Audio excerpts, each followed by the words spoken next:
Welcome back to another episode of Silent Pals Go to the Movies. This is another Throwback Thursday review. I'm here with my friend Touly. Say hi, Touly. Hi guys. And today we're going to be reviewing Sinister. And just a fair warning, there's going to be spoilers up ahead, so you've been warned. A washed up true crime writer, Ellison Oswalt, finds a box of Super 8 movies in his new home that suggests the current murder that he is currently researching is the work of a serial killer whose work dates back to the 1960s. Forbes, right around Halloween this year, did a survey or study with people by monitoring their heart rate as they watched 35 films, and out of all the films they watched, Sinister registered with the biggest spike at 131 beats per minute. So this deems this movie the scariest movie ever made, according to this study, which is technically a scientific study. So let's start off my review. My positives about this movie are as follows. It's an interesting story, and the medium they picked, Super 8 film, to show it in. To me, watching footage on a Super 8 film, which is grainy, is more scarier than watching it on a sort of like a 4K digital high resolution format. What I mean by this is that one is more rustic and gritty versus the other one that is more clean and super detailed. So with the Super 8 in the movie, my mind works to fill in the blank spots and makes my heartbeat race as it's trying to figure out what I'm watching or what is that thing around the corner where it's kind of grainy or what things I missed, versus if I would be seeing something that is more modern, more high resolution and high detailed, and I see the monster in perfect detail. Next is the music they paired up with each footage. That really set the mood for me. It gave me the sense of that late night creepypasta binge watching mood, and that's a big plus on my list for me. I'm that kind of person who really wants to get creeped out in a sense, not just physically, but with music, pairing it up together. It's that whole sensation. It's almost like that build up. That's a roller coaster ride that you're getting to the peak. You see it, but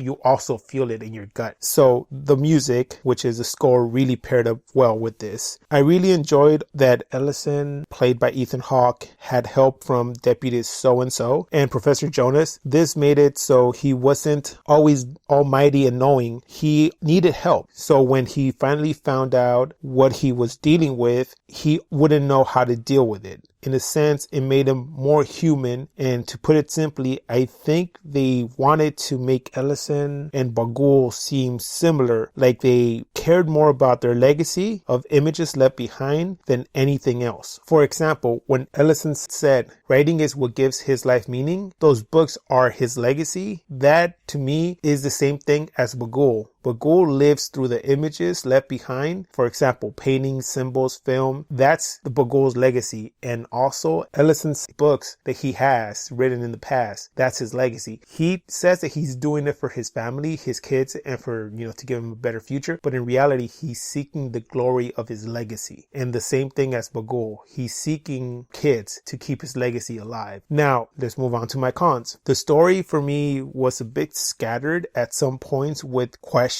left open. For example, the night that Ethan Hawke finds the kids in the attic watching the Super 8 films, right before he wakes up, someone is recording him, but we never find out who it is. Was it his wife? Was it his kids? Was it Bughuul? Or was it just in his mind? Also, how long was his daughter poisoning his coffee? I mean, because if you see it, when she first delivers his coffee, that's when he starts seeing Bughuul on his computer move, and that's when he starts seeing things or imagining things. So we never clear that up. When did she start poisoning the coffee or adding things to the coffee? And if she did that, did she also do it to the rest of the family? And if she did, was that how she overpowered them at the end of the movie? Next question was, why does Bughuul appear only to Ethan Hawke versus just making the kids kill the family? Did he also appear to the other parents of the other families by making them find the films, or did Bughuul just appear to the kids? Now moving on to my next con. We didn't get to see Ashley poison or slowly manipulate her dad or any other family member until the end. I would have liked it if she was told by the kids to mess with his office or blame it on his brother, or kind of just stir up a little bit of the commotion at the home. Or in a sense, we could have seen when they're prepping the coffee, the mom and daughter, we cut to a scene of somebody's hand, the mother or the daughter, putting something in the coffee. This would lead us to think that it was the mother who was putting something into the coffee. And at the end, we find out that it was actually Ashley. What I also noticed, or I think I noticed, this was a slight homage to Stephen King's Shining, with Ellison and Jack both drinking whiskey and being writers and at the same time writing the big book? Or was it just me? It kind of resembles them kind of being far away from everybody else because we didn't see them interact with anybody except the deputy and the sheriff himself. With that, I'm going to pass it on to my friend Touly and see how he saw this movie and what grade he gave the movie. So it's funny that you brought up The Shining because I do see certain things overlapping between the two films as I was watching it, as it pertains to Ethan Hawke's character and how passionate, or should I say passionately crazy in a sense, he was towards his work, and how he moved his family to a house that was supposed to be for inspiration or to get him into the sort of mindset to do his work, kind of like how the character Jack in The Shining took his family to this hotel retreat area to seclude themselves so that he could kind of get over his writer's block situation. And, you know, the two characters, Ethan Hawke from Sinister and Jack from The Shining, how they were more about themselves than their family, and how they try to reason it by saying that it's for the family when in the end it's really for themselves. But here's where I kind of draw the line, in that The Shining is one of my favorite, if not my favorite, if you want to consider it, horror film of all time. Whereas The Sinister, to me, it does resemble certain aspects of The Shining. It leaves a lot to be desired, because at least in The Shining, to me, I feel that Jack's character, I saw him go through this transformation of someone who could have been sane at the beginning of the film to somebody who became insane later. And I saw that not just through him as an individual, but through his family's reactions and more on how they felt about being where they were because of the sort of scenes we got with them as well. I'm talking about Danny and I don't remember the wife's name, but you know, we get scenes with them as well and we get their perspective. Whereas in Sinister, although there were like maybe one or two scenes, they weren't enough to get me on board, and the family felt like an afterthought. The daughter in particular, who became possessed later by the boogeyman, it felt like she was just there to fill that role versus the role sort of elevating the movie to where it needed to go. You want to draw the comparison to Danny, who, you know, had that ability, right? Like they focused on that a lot, and yet at the same time they were able to integrate that component into Jax's character. Whereas in Sinister, you get like random events happening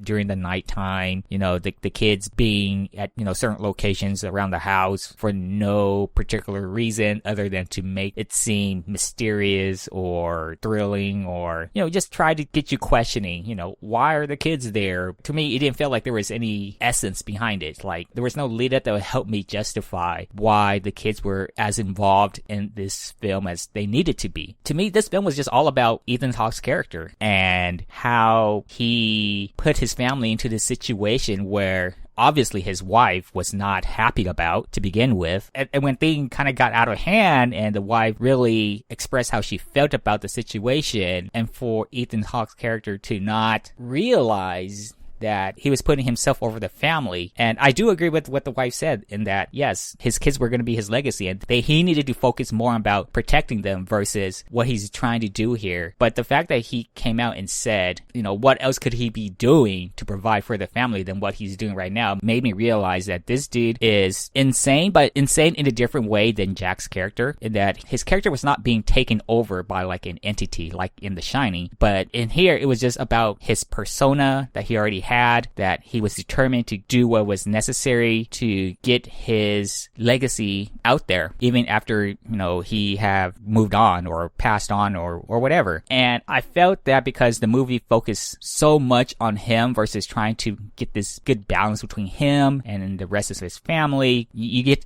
to actually follow one of the kids, for example, down a creepy corridor of the house or down the basement or whatever, scenes that maybe are pretty standard in horror films, but the film was very lacking in those. And like I said, it just made me feel that this movie was just purely about Ethan Hawke's character, and because of that, I didn't feel as attached to him because of the way his character was being portrayed. Again, very, very negative when it came to people challenging his ideas, and I'm talking here in particular about, his wife, where the movie kind of made it appear that he loved her and the family and whatnot, but no, it was just his selfishness that put his family in jeopardy at the end there. And when the wife and the son ended up being the victims to his selfishness, I just felt bad, really, for the family overall. Like, he had many opportunities to have either talked to his wife about what he was experiencing while, performing his studies or whatever. But by the time he realized it, it was just too late. And his reaction was just so spontaneous that it didn't make sense to me, which was portrayed, while he was burning the films outside and the wife comes out and questioned him, what he was doing. And I felt like that was just too late. At that point, the family was doomed, or should I say, if the family was already doomed, I would have liked to have seen some sort of resistance from Ethan Hawke's character and him sort of doubting what he was trying to accomplish earlier, or probably like midway through the film, to make me feel that his character was coming to some sort of mindful sense, like him again questioning why he was seeing things the way he did, and that maybe he should just give up this charade and move on to the next thing or something, because something was not right. But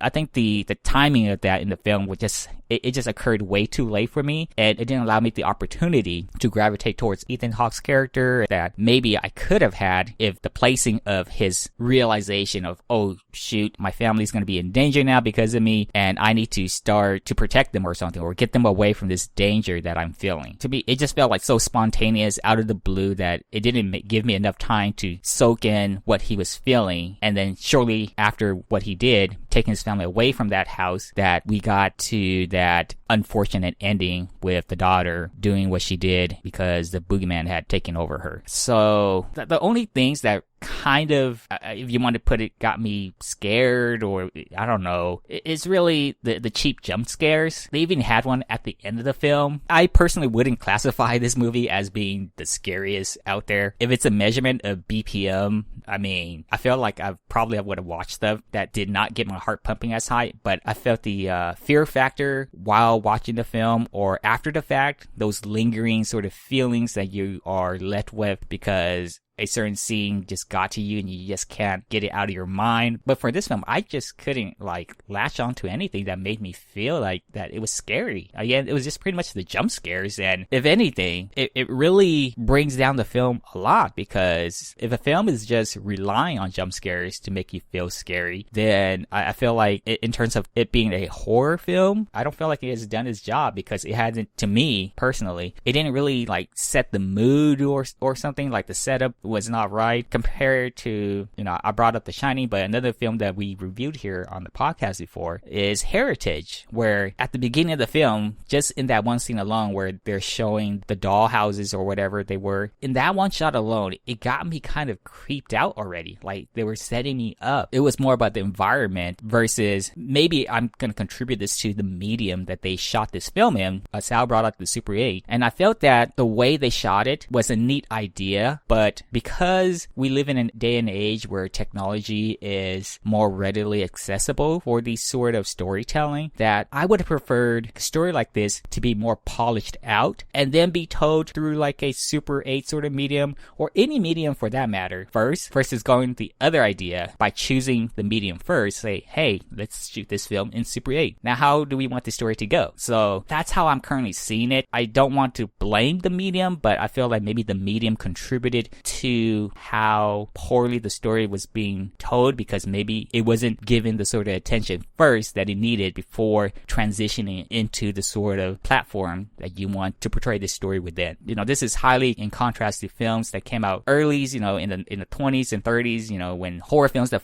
again, Sal and I have reviewed, from, The Invisible Man to Dracula, where they were limited in technology. So they had to focus more on the story, and were able to sort of give them leeway because of of that because they could have only done so much. But now in such a time where you could go in so many directions as to how you want to tell your story, I would prefer a better established story first, and then you choose your medium. But maybe for me, it felt like they chose the medium first for this film and tried to tell a story around that, and maybe use that as a way to get you to feel a certain sense of fear. But for me personally, it did not work. I was not buying the story. Again, the characters being really lacking, the story being not all too special, and the scenes themselves just taking place mostly there at the house. Again, there's nothing wrong with limiting the sort of scenes you get, but it's the people who are involved in these scenes, and the fact that a lot of these scenes were just around Ellison, and again, not revolving around the other characters and how they kind of mesh together into the overall story. It just made me feel that, okay, the lacking of scenes now are really depriving the movie of what it could have been had they just focused on some of the other characters too. So in the end, I didn't feel the movie was scary. I felt like it had cheap jump scares, and kudos to the attempt of using Super 8 to sort of give it that sort of feel to it. The story was not on par to what maybe it could have been elevated to by using such medium to tell the story. So we reviewed Blumhouse's films here before, maybe several of them now. And I would rather watch a film like Happy Death Day, again, shot more with contemporary technology, and have a pretty easy to follow story of a character that I see go through struggles and trying, redeem herself. Blumhouse does have films like that. But for this one though, it was again, as Sal put it too, there was just certain scenes where the transition just wasn't there. I felt like it was just scattered. It didn't help tell the story as well. So I'm gonna give this film a 2.5 out of 10. I personally wouldn't recommend it. That's how I feel.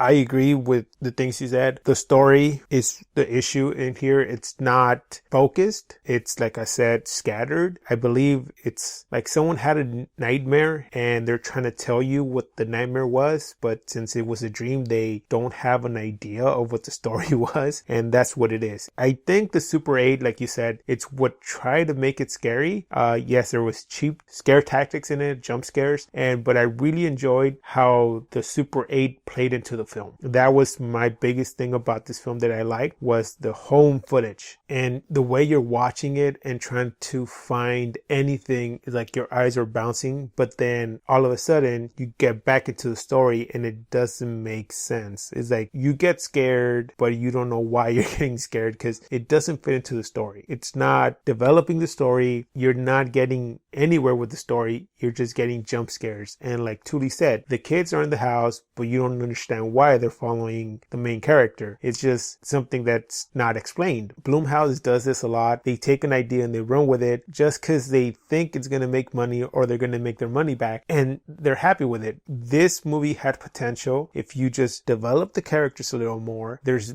more, like Touly said, horror stories that are scarier than this. And this movie is not scary by any means. My idea of a scary movie is, like Touly said, something that's going to linger with you after you've seen the movie. Once you go to bed at night, you can't sleep because you're thinking about what if that thing from the movie is going to pop out or is under your bed. Not just that night, but the following night. Not that, oh, your heartbeat just went up for that split second in that scene. Yes, it's kind of a jump scare and it's scary at that precise second, but it doesn't linger with you. And that's not what a horror or scary movie is for me. So in that sense, I'm going to give it a 4 out of 10. It's going to be a little higher than Touly, but just because I like the film's footage that they used, I don't know. That's the only thing that I got from this movie. I don't recommend this movie. It just didn't sit well with me. So I guess that does it for this review of Sinister. Please join us next time when we're going to review The Pianist. We could walk in the park. No, we can't. It's an official decree. No Jews allowed in the park. God, are you joking? I'm not joking. It's true. I'd suggest we just sit on a bench somewhere, but it's another official decree. No Jews allowed on public benches. This is absurd. Please like, comment, and subscribe. You can find our social media links below. And like always, keep watching movies.